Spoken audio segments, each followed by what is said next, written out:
My dad wanted to be the perfect stepfather for his stepdaughter, so he tampered with my food on my birthday to teach me a lesson. +4 updates. My dad wanted to be the perfect stepfather for his stepdaughter, so he tampered with my food on my birthday to teach me a lesson. But now my stepmom and mom have seen the video, and things are getting messy for him. My dad has never been the kind of man who gets along well with other men, if you know what I mean. He never hid his disappointment about giving birth to me. He openly admitted to everyone, even in my presence, that he had always wanted a baby girl. The fact that he ended up with a son seemed to him like some sort of unfortunate twist of fate. He would tell his friends how he was stuck with me forever, which was incredibly painful to hear. It felt like a rejection of my very existence, a dismissal of who I was simply because of my gender. From an early age, I also noticed a stark difference in how my dad treated me compared to all my cousins. While he would often shower them with praise and affection whenever we saw them, I always received a colder and more critical attitude from him. He would also scold me if I acted too masculine, according to him. He banned me from buying anything blue because he felt it was too boyish and insisted I stop acting like other boys. I was also forbidden from wearing pants or shorts. He dressed me like a girl for a long time and only allowed me to play with dolls and tea sets. I wasn't even allowed to have short hair because he thought it was too difficult to manage, and he always made me grow it very long. Honestly, I never understood his obsession with gender. Why did it matter so much if I was a girl or a boy? Why couldn't he see beyond that and appreciate me for who I was? As a child, these thoughts swirled in my head. I began to question my worth and whether I could ever meet his expectations.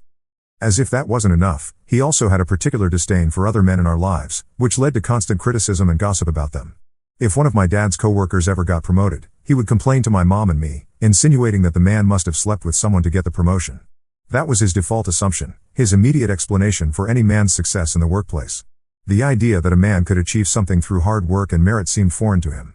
It was as if, in his eyes, men could only advance by compromising their integrity. If one of my classmates received more appreciation from a teacher, my dad would quickly jump to the conclusion that the child's father must have had an affair with the teacher. And that's why the child was getting extra points. Not only was all of this strange for me to hear as a child, but his negative attitude was a constant presence in my life, shaping much of my childhood and how I saw myself and others. As you can imagine, my dad's comments made it difficult for me to form healthy relationships with other men. His constant attacks on other men created an atmosphere where I felt it was almost wrong to admire or be close to any man in my life. He made me believe that men were always competing with each other. If I ever befriended a boy, my dad would constantly remind me that it was better to be friends with girls, and that girls were always more helpful. For this reason, for a long time, I only had female friends in school because I was scared to befriend a boy and have him betray me. As if all these things weren't enough, when I was in high school, my mom confessed to my dad that she wanted a divorce. This was quite unexpected because I always thought my parents were fine. However, it turned out that she had been having an affair with one of her co-workers. Devastated and furious, my dad packed our things and took me to live in a motel. What followed next was an ugly divorce battle between the two of them. My dad's anger toward my mom was intense and all-consuming. He constantly used me as a pawn in his battle against her. I became a tool for him to get back at her, to inflict pain and assert his dominance. Every time I expressed a desire to spend time with my mom during their separation, he would get enraged with me. He would scream and yell, accusing me of choosing her over him, the woman who had betrayed us. She cheated on us, he would shout. You shouldn't even be in contact with her. The idea that I might want or need a relationship with my mom was incomprehensible to him. In his eyes, maintaining any connection with her was a direct betrayal of him and everything he had been through. Whenever I tried to tell him that I needed both parents and couldn't just cut my mom out of my life, his response was filled with venom. He accused me of trying to stab him in the back, of being disloyal. You should be ashamed of yourself. You're just like all the other men, he would say. I tried my best to understand his perspective, but I missed my mom terribly. She had always been a good mother to me, regardless of her relationship with my dad. When my mom and I met, unlike my dad, she never said a word against him. When she found out that my dad had told me about her affair, she immediately apologized and took full responsibility for her actions. She explained that she had been deeply unhappy in her marriage, and that falling in love with her coworker had been unexpected. Despite this, she emphasized several times that cheating on my dad was a grave mistake and assured me that when I grew up, she would be open to answering any questions I might have about what happened. Navigating my parents' divorce as an only child was one of the hardest challenges of my life. It forced me to grow up quickly, but also taught me that my parents, like anyone else, were human and prone to making mistakes. Since the divorce, my mom has remained a constant presence in my life, ensuring she fulfills her responsibilities. She has consistently paid child support to my dad, showing her commitment to providing for me despite their separation. She also allowed my dad and me to continue living in our family home even though she moved out. The condition was that I would live with my dad in the house to ensure stability in my life.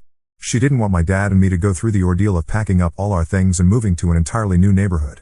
Primarily, I live with my dad, but spend every other weekend with my mom. This arrangement allows me to maintain a relationship with both parents. However, I have to admit that since the divorce, my dad has become worse as a parent.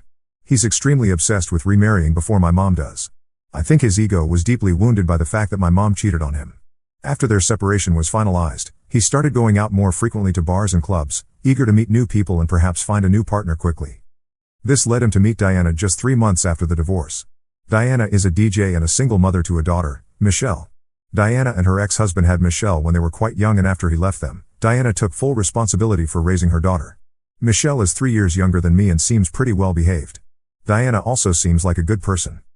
However, the real problem began when I started noticing my dad's behavior around Michelle. As you know, my dad always wanted a daughter, a dream that never came true for him. So when Diana and Michelle came into our lives, my dad seemed quite thrilled at the prospect of potentially having Michelle as a daughter. He constantly went shopping with her, buying her new shoes or shirts, and proudly told all his friends how great Michelle was at school or how proud he was of her. At first, I thought maybe I was just jealous. But it became even clearer that something was wrong when even my mom started noticing the same thing. My dad would constantly call my mom to ask if I could spend more days with her because he wanted to go on road trips with his girlfriend and her daughter instead of staying home with me. If Diana had a gig somewhere, my dad would tag along. I tried not to worry too much about his change in behavior since I was always happy to spend more time with my mom. One day, things came to a head when my dad returned home from one of his road trips and informed me that he and Diana had gotten engaged. This was unexpected and way too soon, considering they had only been dating for a few months. I wanted to question him, but knew that if I said anything negative, he would take it as me not supporting him. So I just stayed quiet, and instead told him how happy I was for him. My dad then informed me that he had decided Diana and Michelle would move in with us. I was shocked by this announcement, especially because the house didn't even belong to him in the first place. It was my mom's house, and she had allowed us to continue living there after the divorce. As expected, when mom found out about his plans, she was furious. She bluntly told him that if he wanted Diana and Michelle to move in, then Diana would have to pay her rent every month. She wasn't going to let someone else live in her house for free. My dad didn't take it well. He argued with mom, accusing her of being jealous and trying to sabotage his relationship because he was finally happy with someone else. He was convinced her refusal to let Diana move in rent-free was a deliberate attempt to ruin things for him, but mom stood her ground. She reminded him that the house belonged to her and that she had only allowed him to stay there for my sake. She made it clear that if he thought she was being a pain, then he would also have to start paying rent or move out.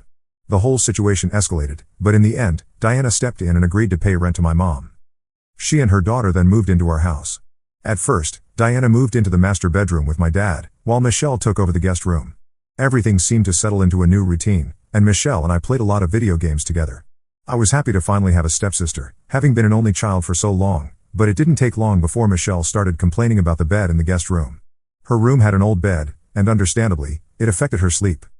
Diana promised her they'd buy a new one soon. However, one afternoon, I came home to find that my bed had been moved into Michelle's room while the bed from the guest room had been placed in mine. I asked my dad why this had happened. He casually brushed it off, saying Michelle deserved a good bed to sleep on and that it wasn't a big deal. I argued with him that Diana could have bought her a bed just as she had promised. He shrugged and replied that I was older than Michelle, so I should learn to make sacrifices for the sake of their new life. After this incident, it slowly became painfully clear to me that my dad was clearly favoring Michelle over me, treating her with a level of care and attention that wasn't normal. For example, during dinner, she was allowed to take second servings without question. But if I tried to take more, he would slap my hand and harshly tell me not to be a fat pig. The irony was that I wasn't even overweight. I was athletic, active, and had a healthy appetite, but he insisted that Michelle, being a growing girl, deserved the extra food more than I did. Then there was the time my mom told me she had tickets to a baseball game and wanted to take me. I was excited and couldn't wait to go. But when I told my dad, he immediately insisted that I should let Michelle go instead. His reasoning? Because she was a girl and would enjoy it more. Obviously, my mom refused to take Michelle in my place, and I went as originally planned. The game was great, and I was happy to spend that time with my mom. On multiple occasions, my dad would plan day trips with just Diana and Michelle, deliberately excluding me from their plans. If Michelle ever invited me to join, he would insist that it was just the three of them who needed to bond as a family, and that I, being older, should sit this one out. It was as if he was creating a new family that didn't fully include me. The exclusion was painful, making me feel like an outsider in my own home, as if I was being pushed out. When my 18th birthday was approaching this year, my mom informed my dad that she wanted to throw me a big party to celebrate both my milestone birthday and my high school graduation. Since our family home was spacious enough and had a large backyard, she planned to hire a catering service and have everything set up there. My dad wouldn't have to lift a finger since she was handling all the arrangements. However, as expected, my dad tried to oppose it. He argued that hosting such a big event for me was unnecessary and that we could just have a family dinner at a restaurant instead. My mom argued that being her only son, she wanted to celebrate such an important milestone in my life with the rest of our family and friends. Although I agreed with my mom's idea, my dad wasn't willing to let it go so easily. He then argued that throwing such a big celebration for me would be a slap in the face to Diana, as she could never afford to do something similar for Michelle when she eventually graduated. He claimed it was unfair to make Michelle feel excluded by hosting an event that was all about me. He then suggested that maybe we could celebrate Michelle during the party as well. This was supposed to be my special day, a milestone, and yet my dad was more concerned about how it might affect Michelle and Diana. My mom, however, had had enough of his arguments. She firmly reminded him that Michelle wasn't her concern and that this party was for me, her son, who deserved to be celebrated. She made it clear that she was going to host this party whether he liked it or not, and if his new family didn't like it, then they were all uninvited. And that was the end of the discussion. This made my dad immediately backtrack on his statements and reluctantly agree to let me celebrate. Then when it came time to plan the party, my dad continued to interfere with everything. He started dictating how things should be done, saying that since Diana preferred vegan food, we needed to have more vegan options at my party. Now, this was going to be a complete waste of money since I knew no one else was vegan. But I didn't want to argue with him, so I agreed. Later, since I love eating fish, I wanted to order a fish dish, but my dad informed me that Michelle didn't like fish, so I shouldn't order any fish dishes. I tried to stay calm and firmly told him that this was my party, and I wanted to order the food I liked. If he, Diana, and Michelle had any problems with something I was going to order, then they could abstain just for one night. My response enraged him, and he yelled at me, accusing me of disrespecting his family and calling me a spoiled brat. He continued claiming that my mom's money was going to my head, and that I needed to learn to care about his wife and daughter too. He shook his head, wagging a finger in my face, and said, "I should teach you a lesson for acting so conceited." He then insisted that if I didn't consider what Diana and Michelle liked while planning the party, he would punish me and take away my phone as a consequence. At that moment, I saw red. I realized I was turning 18 and no longer had anything to lose. I was moving out soon anyway, so I decided to finally let out all the years of pent-up anger.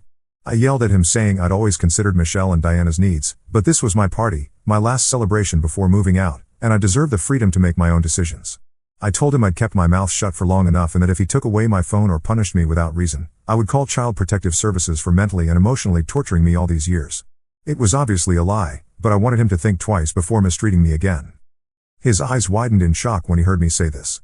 He knew an investigation could impact his relationship with Diana and Michelle, who was still a minor. I then continued to tell him that if he no longer saw me as his son, I would cut all contact with him when I went to college.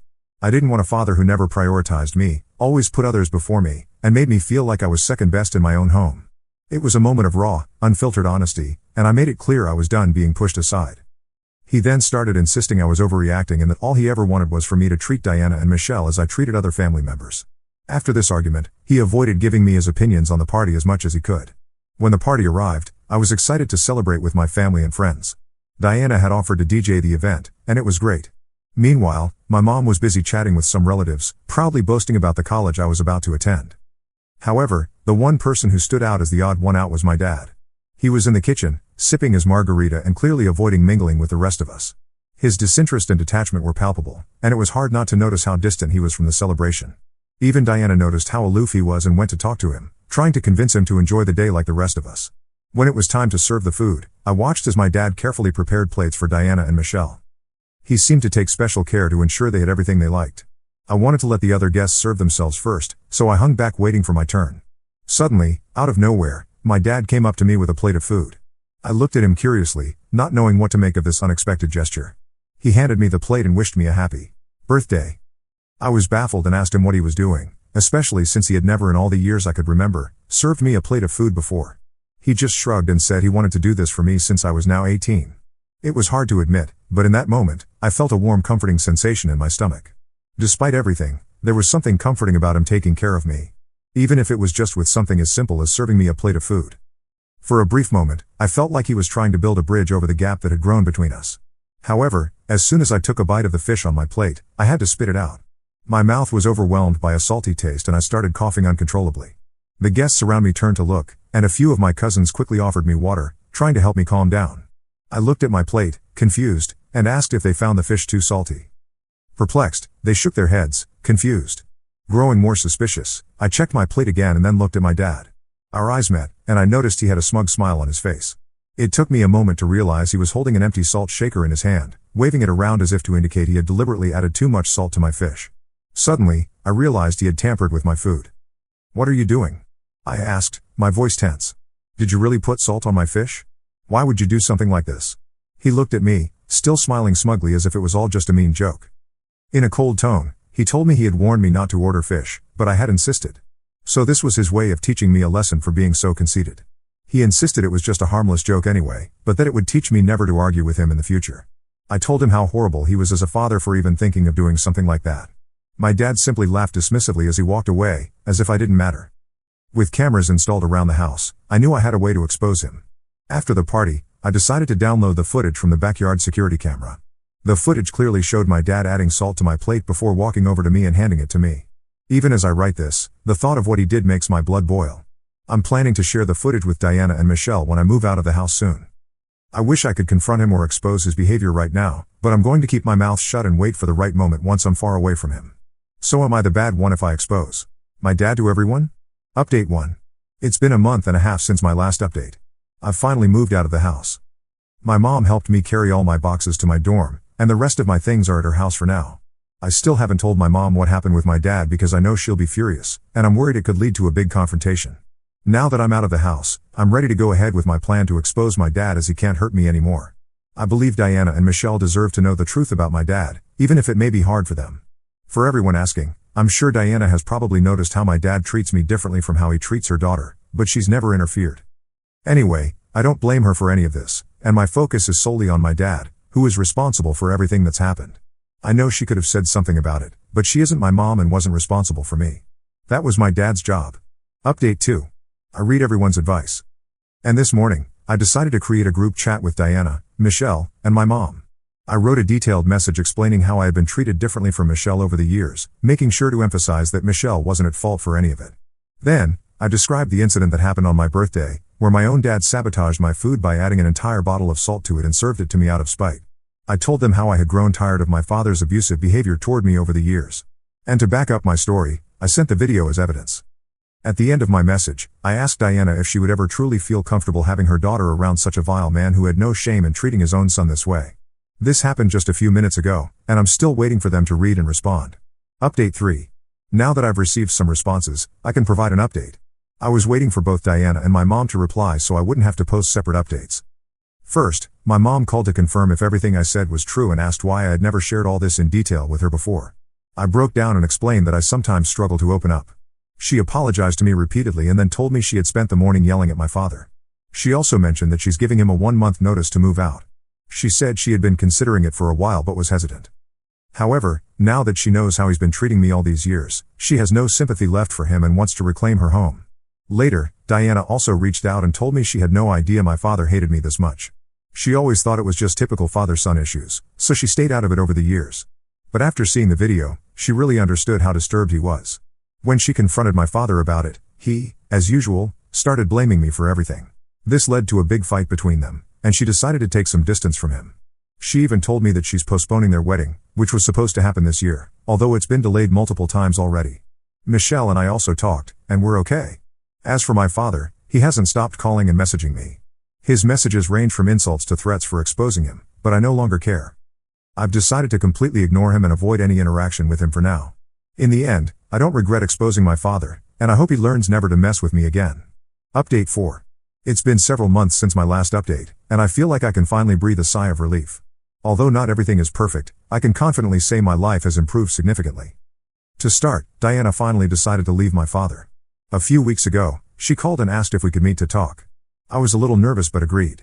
We met at a coffee shop near my university, and it was a conversation I'll never forget. Diana began by apologizing profusely. She said she felt terribly guilty for not stepping in sooner and for not noticing the severity of the situation. She explained that she had always felt like something was off with my father, but could never pinpoint exactly what it was. You know, she said, your dad and I got engaged a long time ago, but there was always something holding me back from taking the next step. Now I understand it was his personality that made me hesitate, she continued. Your dad always acted differently when he was with me. He seemed loving, understanding, and supposedly concerned about you. He constantly told me you couldn't spend time with us because you were with your mom. But deep down, he wished we could be a united family. There was always something that didn't sit right with me, Diana said. I wanted to talk to you about it, but at the same time, I didn't want to meddle in the relationship between a father and his son. Now I realize I should have. And I'm so sorry for not helping you all this time. I told Diana I appreciated her honesty and understood her position. It wasn't easy for her to step into such a complicated family dynamic. Diana told me that after seeing the video and hearing my side of the story, she had a long conversation with my father. As expected, he tried to justify his actions and blamed me for misinterpreting things. But this time, Diana didn't fall for his manipulations. I told him there's no way to misinterpret what I saw in that video, she explained. The way he treated you, how he sabotaged your food on your own birthday, that's not paternal love. It's pure cruelty. She said my father tried to downplay the incident, claiming it was just a harmless joke and that I was overreacting. But Diana stood firm. I told him that if he was capable of doing something like that to his own son, how could I be sure he wouldn't do the same to Michelle in the future? That was the final straw, Diana said. I realized I couldn't build a life with someone capable of being so cruel to his own child. What kind of example would that set for Michelle? Diana informed me that she had decided to end her relationship with my father for good. Not only did she cancel the wedding, but she also told him she didn't want anything more to do with him. She assured me that this decision wouldn't affect my relationship with Michelle, and that I'd always be welcome in her life if I wanted to be. On the other hand, my mom has been incredibly supportive throughout this whole process. After finding out everything that had happened, she took immediate action. As I mentioned before, she gave my father a month to move out of the house and followed through on her word. My mom explained to me that the house had always been hers because she owned it before marrying my father. After the divorce, she had allowed him to continue living there, mainly for my sake, so I would have a stable and comfortable place to live. She also admitted that part of the decision stemmed from guilt over her infidelity, which was the initial cause of the divorce. But now, my mom told me, there's no reason for him to stay there anymore. And after how he's treated you, I can't let him continue living in my property. My father tried to fight this decision, arguing that he had the right to stay in the house after so many years of marriage. He even threatened to take the matter to court. However, my mom had consulted her lawyer and had all the documents in order to prove the house was exclusively hers. Finally, a few months ago, my father moved out. I don't know exactly where he went, and, frankly, I don't really care. What I do know is that he's no longer in the place I once considered my home, and that brings me a peace I can't put into words. As for my relationship with my father, I'm sure he's not happy about all of this. But since he's blocked, it's not like he can call me to say anything. Regarding Michelle, after everything that happened, we had a long talk. I explained to her that I never blamed her for the preferential treatment she received from my father and that I understood she had no control over the situation. Michelle confessed that she sometimes felt uncomfortable with how my father treated me, but didn't know how to address the issue. As for my mom, our relationship has grown even stronger. She has apologized countless times for not noticing sooner what was happening and is making a conscious effort to be more present in my life. We talk on the phone almost every day, and she visits me at campus at least once a month. It feels good to leave my father and his toxicity behind. And before anyone says it, I'd say the same thing about toxicity directed toward a woman. People are good or bad regardless of their gender. What's not okay is generalizing because of one negative experience with someone.